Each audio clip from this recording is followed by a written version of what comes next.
19-year-old pilot Zara Rutherford has flown straight into the record books as the youngest woman to fly around the world solo. It's just really crazy. I haven't quite processed it, I think. Zara completed the historic flight on Thursday after touching down in Belgium. She spent, get this, 260 hours in the air. She flew over 32,000 miles and visited 41 countries in 5 months. Her epic journey started last August, and during that journey, she shattered, Emery, 2 Guinness World Records in the process. And Zara joins us now from Brussels. We are so excited to talk to you. First of all, congratulations. Thank you. Thank you very much. So how did it feel the moment you touched down at the end of your journey? Just take me to that exact moment. What was going through your mind? I think I was like, well, when I was landing, I was like, oh, the wind's pretty strong. So it was a pretty tough landing. And I was like, oh, there's a ton of cameras as well. Great, I'm going to be bouncing around everywhere.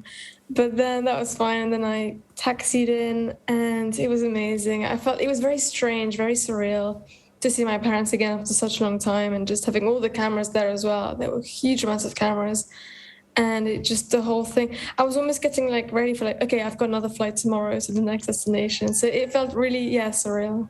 How do you prepare for something like that? Because I think we understand the concept of, say, like preparing for a marathon, right, Vlad? And you run a short distance, then a longer distance.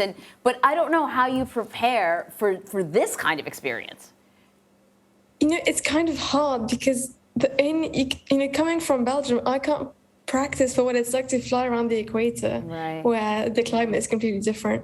So it's just you have to fly a lot, kind of be mentally ready for it. I'm very lucky. My dad is actually a pilot, and he's not an airline pilot, but what he'll do is he'll fly small planes from the US to England, for example, for clients. So then that would be across the Atlantic through Canada, Greenland, Iceland, into the UK, and I would accompany him on those. And so that gave me some really good experience. But other than that, it's kind of like learning as you go. So Zara, you said be mentally prepared for it. How much of it is mental and how much of it is physical? I would say a lot of it is mental. And these days, actually physically flying the plane isn't all that difficult. It's just mentally, you have to know exactly what you have to do. And also, if things go wrong, and they do, you have to straight away know what you need to do and kind of keep your composure and not panic. And that's really important, is not to panic and make sure that you can make rational decisions.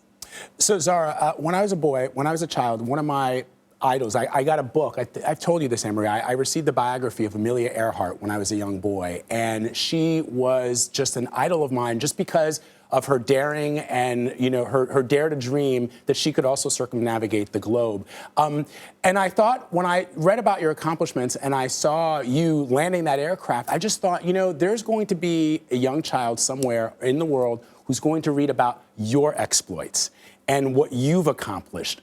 How does that make you feel, knowing that you're going to serve as someone who will inspire young people to do great things?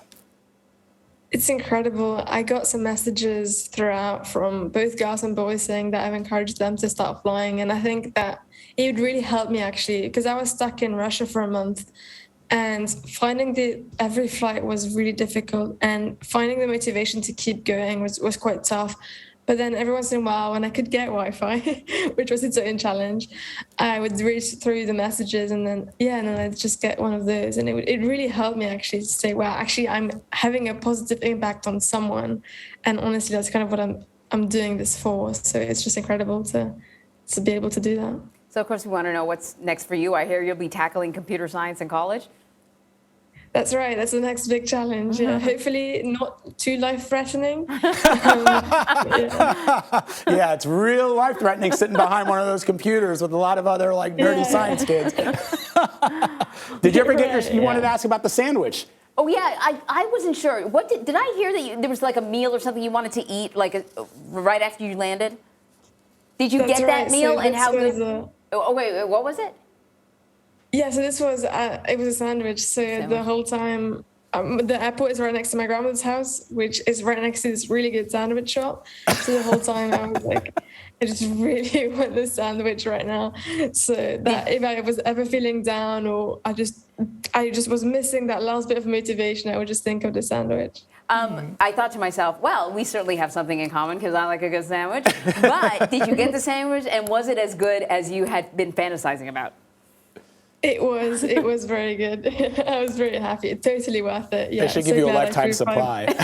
They should. Well, Zara Rutherford, thank you so much, and congratulations. Thank you very much.